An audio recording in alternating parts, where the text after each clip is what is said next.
হইও না।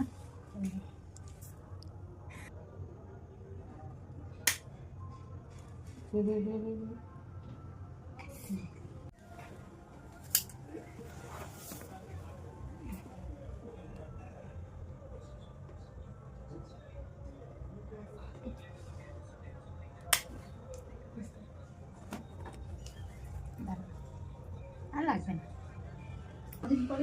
ওকে ওষুধ খাওয়াবে, ওষুধটা খাওয়াবে আজকে একটু ব্যথা ব্যথা করতে পারে তো পেন কিলারটা দেবে তো। কি হয়েছে বুকটা এরকম লাগছে কেন? একটুখানি ব্যথা করবে। না ব্যথা করছে না, এখনই গিয়ে খাই দাও। হ্যাঁ একটু একটু করবে, একটু একটু চিনচিন চিনচিন করবে। এই একটা দিন একটু কষ্ট করবে, ওষুধ খাবে, ঠিক হয়ে যাবে, তারপরে সুন্দর সুন্দর কানের পড়বে। হয়ে যাচ্ছে। ঠিক আছে, দেখি কেমন লাগছে। বাহ, সুন্দর লাগছে।